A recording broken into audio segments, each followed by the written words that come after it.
Breakfast ఏం తిన్నావు ఇవాళ? 3 ఇడ్లీ తిన్నాను. నిన్నేం తిన్నావు? 2 దోశలు. మొన్న ఏం తిన్నావు? 4 చపాతీలు. ఇంత ఇడ్లీ ముక్క, ఇంత చపాతీ ముక్క, ఇంత దోశ ముక్క తిని వెళ్ళిపోవచ్చు కదా, టైం లేదని. రోజు ఇంత తిన్నావు అనుకో, ఇడ్లీ ముక్క ఇంత తినడం, ఒక అన్నం ముక్క, ఒక అన్నం మెతుక, ఒక చేప ముక్క, ఒక మాంసం ముక్క, ఒక కోడి మాంసం ముక్క, ఇంత మొక్కలు తినేసి రోజు వెళ్ళిపోతున్నావు అనుకోండి, టైం లేదని ఎట్టుంటావు చెప్పండి? ఉప్పు అంటే పడిపోతావు.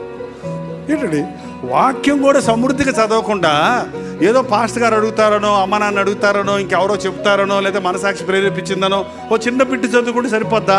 ఎంతవరకు వాక్యం చదవాలో తెలుసండి మీకు? మీ గుండెల్లో మంట పుట్టేంత వరకు. ఎంతవరకు? ఒక్కోసారి ఒక వాక్యం చదువుతుండగానే మంట పుట్టేస్తుంది అంతే. ఒక్కోసారి ఒక అధ్యాయం చదవాల్సి వస్తుంది, ఒక్కోసారి 4 అధ్యాయాలు చదవాల్సి వస్తుంది, ఒక్కోసారి ఒక పుస్తకంతో చదివేస్తాను. నేనైతే ఇర్మియా గ్రంథం అంతా చదివేస్తాను, ఒక్కోసారి యెషయా గ్రంథం అంతా చదివేస్తాను. అట్లా ఒకటి పట్టుకుంటే మొత్తం చదివేదాకా ఆపొద్దే, ఇది చదువుతూనే ఉండి మొత్తం సారంగా పెట్టాలనిపిస్తుంది. మీ గుండెల్లోనికి హత్తుకోవాలి వాక్యం, అప్పటి వరకు చదవాలి.